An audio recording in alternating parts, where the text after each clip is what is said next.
விதைகள் இயக்கம் இது மண்ணிற்கு மக்களுக்குமான விதைகளின் குரல்.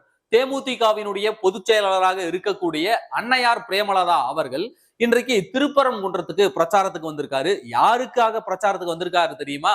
தங்கப்பாண்டியன் என்ற பாலியல் குற்றவாளியினுடைய மனைவியான கிருத்திகா என்பவரை தான் திமுக இந்த புனிதமான திருப்பரங்குன்ற மண்ணுல வேட்பாளராக நியமித்திருக்கிறது, நிறுத்தி இருக்கிறது. அவருக்கு ஓட்டு கேட்டு நம்மளுடைய பேமெண்ட்ல தான் பொட்டியை தூக்கிட்டு வந்துட்டாங்க. வந்துட்டு அவங்க பிரச்சாரம் பண்ணாங்க பாருங்க. எப்பா எவ்வளவு பெரிய அறிவு, இவ்வளவு பெரிய உலக அறிவு படைத்த தலைவர் இந்த உலகத்திலே இருக்க மாட்டாங்க அப்படிதான் நான் சொல்லுவேன். அப்பேற்பட்ட தலைமை இந்த தேமுதிகவுக்கு கிடைச்சதை நம்பி அந்த கேப்டனுடைய தொண்டர்கள்லாம் புலங்காகிதம் நீங்கள் அடைஞ்சுக்கணும். என்னென்ன பேச்சு பேசுறாங்க நம்ம பொட்டிலதா அவர்கள், அதை பற்றி விரிவாக இந்த காணொலியில பார்க்கலாம். இதுவரைக்கும் நம்முடைய யூடியூப் சேனலை நீங்க சப்ஸ்கிரைப் பண்ணாம இருந்திருந்தா மறக்காம சப்ஸ்கிரைப் பண்ணுங்க. அப்படியே பக்கத்துல இருக்க அந்த பெல் சிம்பலையும் கிளிக் பண்ணிட்டீங்கன்னா நாம போடக்கூடிய வீடியோக்கள் உடனடியாக உங்களை வந்து சேரும். நம்ம வழக்கம் போல பேமெண்ட்டை வாங்கிட்டு பிரச்சாரத்துக்கு வந்துட்டாங்க. என்ன நம்ம எல்லாம் வாங்கினாக்க ஒரு 1000-500 தான் நமக்கு எல்லாம் தருவாங்க. ஆனா அன்னையார் அவர்கள் டீல் பேசினாலே 500 கோடி 600 கோடி தான் பேசுவாங்க. அப்படி பேசிக்கிட்டு இன்றைக்கு பொட்டியை வாங்கிட்டு நேராக திருப்பரங்குன்றத்துக்கு பிரச்சாரத்துக்கு வந்துட்டாங்க. அந்த பிரச்சாரத்துல வந்து பிரேமலதா அவர்கள் பேசினாங்க பாரு ஒரு பேச்சு, நான் ஆடி போயிட்டேன்.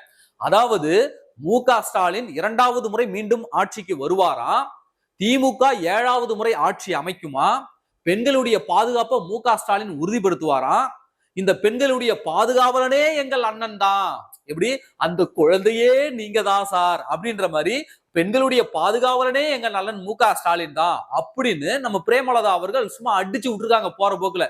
உங்கள்கிட்ட கேட்கறலாம் ஒரே ஒரு கேள்விதான் பிரேமலதா அவர்களே, இந்த 5 ஆண்டு காலம் மு.க. ஸ்டாலினுடைய ஆட்சி தானே நடந்துகிட்டு இருந்தது.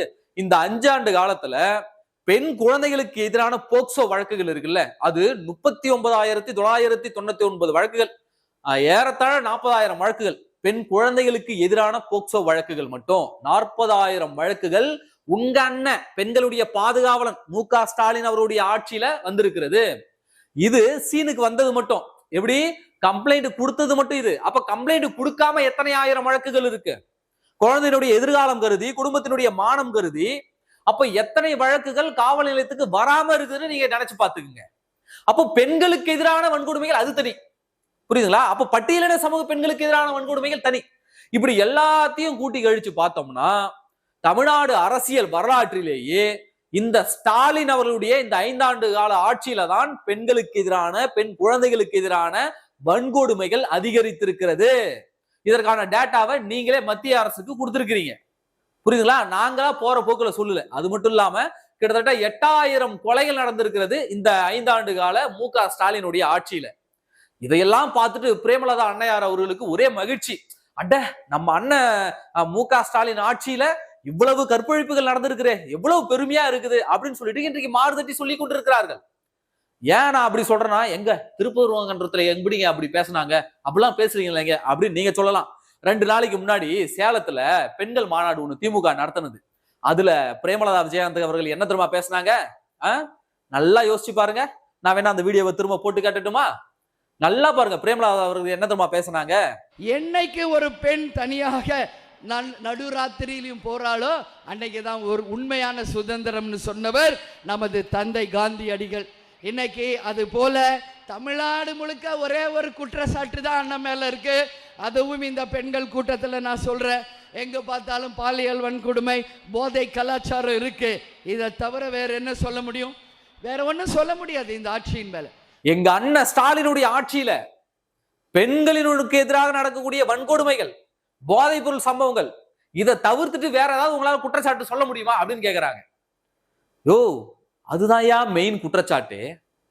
பெண்களுக்கு எதிரான வன்கொடுமையை இவர்கள் அப்படியே சும்மா அப்படியே தூக்கி போட்டுட்டு போறாங்க. அதெல்லாம் ஒரு பிரச்சனையா? அட நம்ம ஊர்ல கற்பழிக்கிறதெல்லாம் ஒரு பிரச்சனையா? ஒரு பெண்ணை வந்து கற்பழித்து கொள்வதெல்லாம் ஒரு பிரச்சனையா?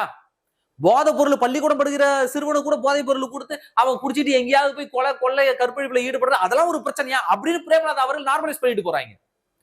அதுக்கு நியாயத்தை இந்த திருப்பரங்குன்றத்துல வந்து கற்பிக்கிறாங்க. நான் அப்படி சொல்லவே இல்லை. எப்படி? நான் அப்படி சொல்லவே இல்லை. அதாவது மு.க. ஸ்டாலின் அவருடைய ஆட்சியில, எங்கள் அண்ணன் மு.க. ஸ்டாலின் ஆட்சியில பெண்களுக்கு எதிரான வன்கொடுமை, போதைப் பொருள் பழக்கம், இதை தவிர்த்து வேற ஏதாவது உங்களால் சொல்ல முடியுமா? நான் சொல்லவே இல்லைன்னு பச்சையா புழுவிட்டு போறாங்க இந்த பேமெண்ட்ல தான்.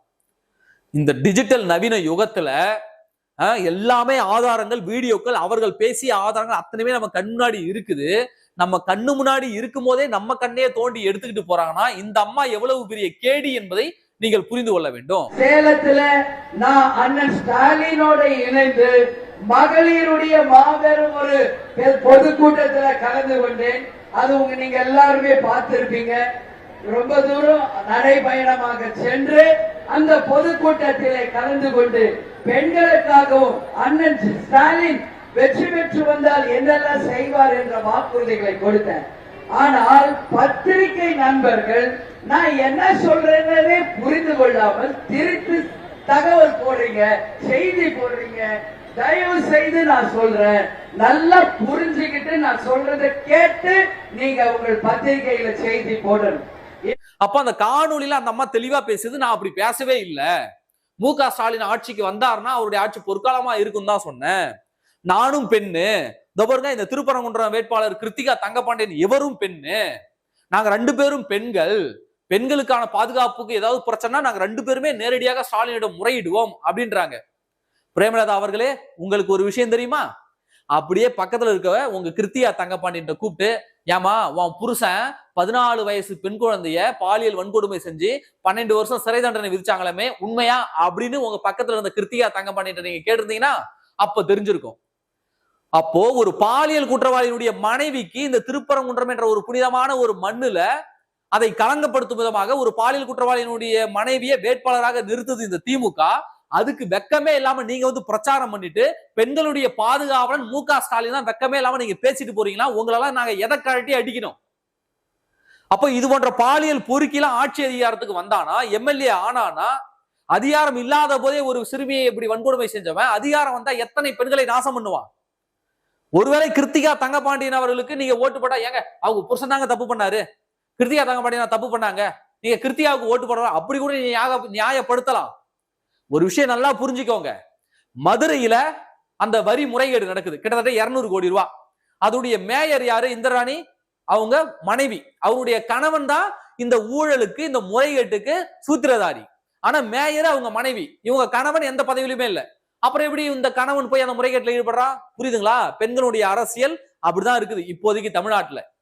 என்னதான் கிருத்திகாவை நீங்க ஓட்டு போட்டு எம்எல்ஏவாக தேர்ந்தெடுத்தாலும் அங்க உட்கார்ந்து அதையெல்லாம் பார்க்க போவது, அந்த அதிகாரத்தை மொத்தமாக அனுபவிக்க போகுது அந்த பாலியல் குற்றவாளியான தங்கபாண்டியன் தான். அப்ப கிருத்திகாவுக்கு நீங்கள் போடக்கூடிய ஒவ்வொரு வாக்குகளும் அந்த பாலியல் குற்றவாளியான தங்கபாண்டியனுக்கு போடக்கூடிய வாக்குகள். அதை நீங்க மறந்துடக்கூடாது. அப்போ இவங்க மட்டும் போற போக்குல பெண்கள் பாதுகாப்புக்கு எங்க அண்ணன் தான் காரணம் அப்படின்னு இவங்க மட்டும் அடிச்சு விட்டுட்டு போயிருக்காங்க நம்ம அன்னையார் அவர்கள். அதோட நிறுத்தினாங்களா? நிறுத்தலையே. என்ன தெரியுமா சொன்னாங்க? எல்லாரும் இந்த திருப்பரங்குன்றத்துல தீபம் ஏத்துறதுதான் பிரச்சனையா பேசுறாங்க, மக்கள் பிரச்சனையை யாரும் பேசுறதே இல்லைங்க அப்படின்னு உடனே எனக்கு பகீர் ஆயிடுச்சு. பரவாயில்லையாப்பா, நம்ம பிரேமலதாவுக்கு அறிவு வந்துருச்சு போல இருக்குது, கடவுளோட மக்கள் தான் முக்கியம் நினைக்கிறாங்க அப்படின்னு நினைக்கும் போது அடுத்த 2 செகண்ட்ல பேச்ச மாத்திட்டாங்க. என்ன தெரியுமா மாத்துறாங்க? திருப்பரங்குன்றத்தில் தீபமும் ஏற்றப்படும், மக்கள் பிரச்சனையும் தீர்க்கப்படும்.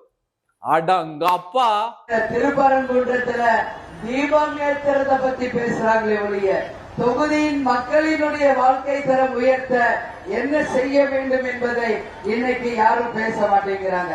அதனால இங்க மக்கள் நல்லா இருந்தாதான் தொகுதி நல்லா இருக்கும். எனவே நிச்சயமாக முருகன் அருளால தீபமும் ஏற்றப்படும், இங்க இருக்கின்ற மக்கள் வாழ்க்கையும் உயரும்.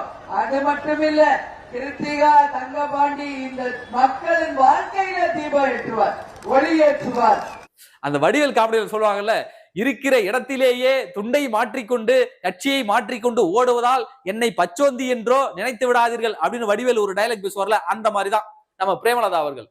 தீபம் ஏத்துறதான் பிரச்சனையா பாக்குறாங்க, மக்கள் பிரச்சனையை பார்க்க மாட்டாங்கன்னு சொல்லிட்டு தீபம் ஏற்றப்படும் அதே இடத்துல பேசுறேன்னா, தீபம் ஏற்றுவதை தடுத்தது யார்? தடுத்தது எந்த அரசு? சொல்லுங்க. உங்களுக்கு தெரியும்ல, நீங்க தானே கூட்டணியில எங்கள் அண்ணன் ஒட்டி உறவாடுறீங்க.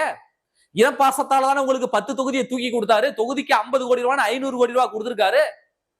சொல்லுங்க பாப்போம், யாரு தடுத்தது? தீபம் ஏத்தக்கூடாதுன்னு யார் தடுத்தது? திருப்பரங்குன்றத்தில் மதக்கலவரத்தை தோற்றுவித்தது யார்?